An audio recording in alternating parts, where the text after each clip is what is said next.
we move on to the next parts, which are just pointless. How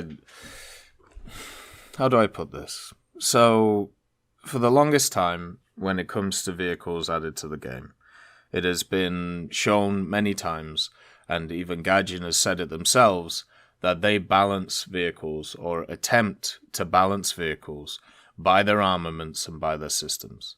There are many different systems that get added over time to vehicles. The F4E is probably the best example. If you compare when the F4E came in, and then compare it to like maybe a year ago, completely different vehicles. Because they added so many mechanics on top of it, it fundamentally changed it as a vehicle. There's a lot of other vehicles like this as well. And they are trying to justify the F-16AJ outfit and armament, and also the Yak-141 outfit and armament. And I have no idea why. I don't understand why they don't just turn around and go, hey, so you know what we've been doing for years anyway, where we've been picking and choosing what to give vehicles based on what we perceive as balance? Yeah, we're just going to continue to do that. And, you know, they literally don't have to do anything else. And when it comes to the F-16AJ, it didn't exist, right? As a vehicle, it just never existed. So they have carte blanche to add whatever they want to it. The discussion is not, should it have this or should it not have this? Because if you've already agreed that it should be in the game, then it can have whatever it wants, right? Because you are basically starting off on a clean slate. So these are arguments between, do we give it this armament or do we give it this armament historically or realistically, makes no sense, right? You have a baseline of what you can give it, and then Gaijin is just going to pick from there, because this vehicle is fake, right?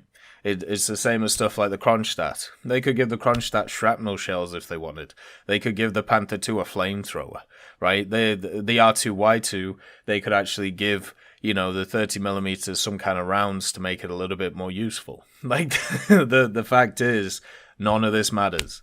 And I don't understand why they're even bothering writing any of this stuff. Like, it's mind-boggling to me that they have to justify the type of armaments they're using on a fake plane. If we're at a point where we've already decided that the plane is fake, nothing else should matter from that. And you're either okay or you're not okay with that. The minute details afterwards, such as, are they going to put, you know, the pylons on the landing gear doors, which no F-16 had anyway, you know, that's not even a discussion. That's not even a point. That's just somebody who wants it to be better than it actually is. Not a historic thing, not a realistic thing, and also, it once again doesn't matter thing. You know, and the main thing is, even if they wanted to do it, it seems like there is like a gameplay or a development issue building something like that, because you can rip off those parts of the vehicle, and they're obviously not coded like wings are, because with wings you can rip parts off and missiles can still work, or they can just be gone. So they'd have to rejig the whole system if they wanted to. But my point is, there is no point in trying to justify a vehicle like this, because the simple fact is, now that you've made the decision to put it into game, the people who are unhappy with it being in the game are going to continue to be unhappy, and by making statements like this about like what loadouts it's going to have, you know, why it's going to have those based on historical reasons and all this stuff, you are not going to placate them. They're still going to be annoyed with you, and that's never going to change, right? And in terms of this F-16, that's the point where we're at with the vehicle. So it's like YouTube stuff, right? So over the years, a lot of people have told me, like, well, why don't you just make shorter videos? You know, or why don't you just purposely miss out context from things, because it would make the video shorter and more people would want to engage? And it's like, well, yeah, maybe. But then, first of all, a lot of people get misinformed.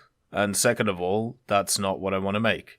So it would have to mold what I do to something else to make it what may be more popular, right? But you alienate the original audience, and also at the same time, I don't want to do that, so therefore it would just make everything worse, right? Because I would just get annoyed at it, and eventually I would just, put it to one side, because I wouldn't want to do it anymore. And since all of this stuff is not done for money, I'm not reliant on these things, then I would just do that, because I would just go find something else that I would enjoy. That's something that, isn't understood about this whole thing.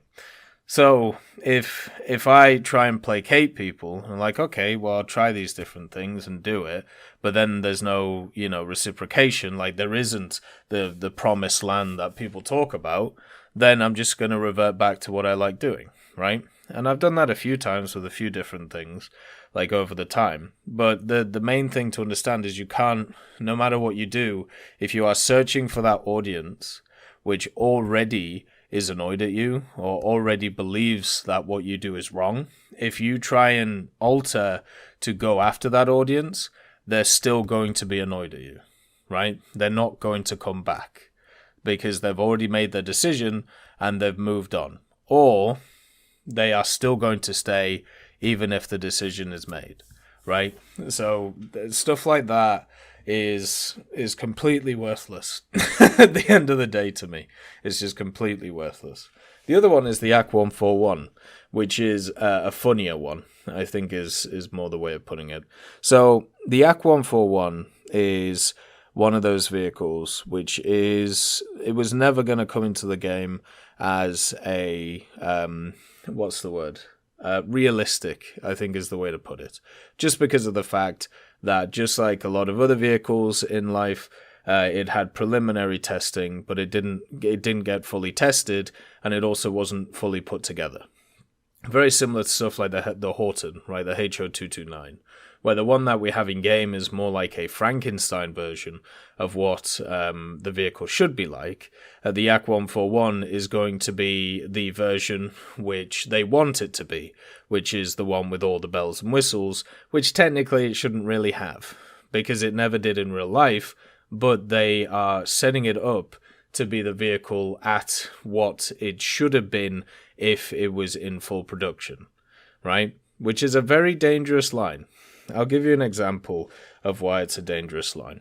So this is one I always talk about and why I'm against fake vehicles. It's because of the simple fact that when you take something that is a prototype, or not even a prototype, like if you take something that isn't fully tested and then you put it in an arena which is mass production and put into service, it turns out that a lot of vehicles have a lot of problems when they go through that testing stage and have to be modified to change themselves up, right? Or even if they get through the testing stage, they could go to full production and still have horrific issues with them, which, hopefully get pasted over when it comes to the cracks. Stuff like the T-34s in some of the earlier versions, they had some of these problems, but one that I like to point out is the HMS London. The HMS London is a fantastic counter-argument to anybody who is proposing fake vehicles or fake ships in general.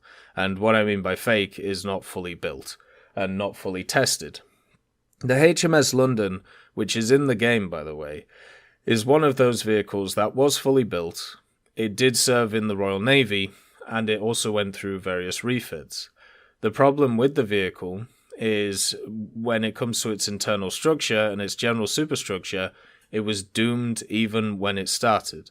It was not able to actually withstand the seas that it was designed for. So they refitted it and they actually reconstructed the superstructure to be able to hold different things and try and strengthen it, and it actually made it worse. And then they refitted it again after a ton of repairs in 1943 to the standard that you see right now in the game. And it still couldn't take the stress. So the HMS London went through three major refits, I should say, plus a bunch of repairs constantly because they couldn't get it to work properly, because literally the engines would start leaking, the superstructure itself would crack. Like it was a fundamentally broken design. But that is one of them, which got built, went through sea trials, and then also went, served for many, many years. But if that vehicle had not done that, if it had got stopped at the pre-planned stage or the planned stage, and, people would believe that there would be no issues with it and that it would be completely fine. And that's the issue with adding in these types of vehicles. It basically means that you end up in a situation where you put in something which is fake, and you give it all of the abilities it's supposed to have if it wasn't fake, and then you wonder why people get annoyed, and then you also wonder why you can't balance the damn thing because you don't add any of the negatives to it. Imagine if they added the F-16 in without the limiter, right? Or the Abrams without its limiter, without the governor, right? Or imagine if they'd added, I don't know, the Harrier with its VTOL ability, but also not overheating engines, so you could just blast them constantly, right? Or anything like that. And that's what stuff like the AK-141 is. It's the representation of the vehicle in its highest efficiency that it's ever going to be. And the problem with that is people are going to get annoyed at that because it doesn't actually show what the vehicle was in reality, which is a jumped up VTOL aircraft that never got past the prototype stage and never had all of these nice bells and whistles that you want to give it. But because they want to put it in the game at a certain BR and they want it to be competitive, which is actually what matters most in these things, it doesn't matter. It just doesn't matter at all. What matters is that they have a picture in their head, what they want to follow, and they're going to do it. And this is something I'm going to cover on the weekend, talking about the F-16AJ, and it's a theme that has to be understood. When it comes to these vehicles in the game, the only thing that matters to Gaijin is what they perceive as balanced. Now, I know a lot of people turn around and go, oh, well, what they perceive as balance is crap. And it's like, well, whatever. It doesn't matter. It's not... The discussion is not about if they get it right or not. The discussion is about the fact that that is what they aim for with these vehicles. That's what matters. The gameplay matters. The balance matters. Everything else is justifications to get to that point, right? Like the historic stuff, the realistic stuff, the general elements themselves, none of that matters. The thing which is top on the rung is balance.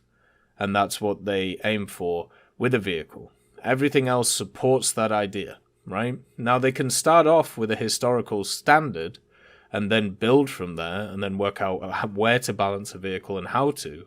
But the historical standard is not the one which is held to.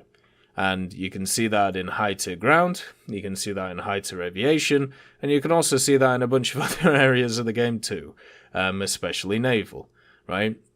And that's all that matters with vehicles like the AK-141. Even in this one, they're talking about adding the R-73 and the R-77 to it, and even though, it was designed to use them, but then also it has R-60s on it. I think, is it the R-60Ms? It has it on them, but it never tested them with it.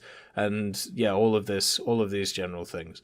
Like they are just picking vehicles to be balanced. They're not picking vehicles because of their historical reasons. And that's all you need to know. Just don't bother yourself with any of the gobbledygook.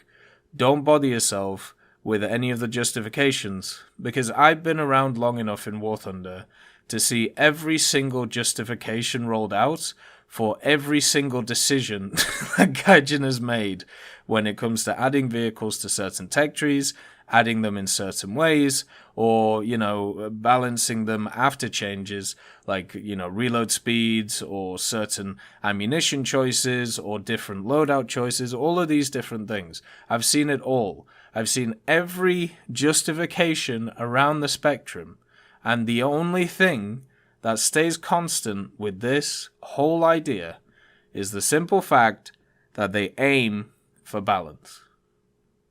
Everything else is secondary. Everything else is a justification to get to that point. And when that's understood, you realize why a lot of these conversations are pretty useless at the end of the day.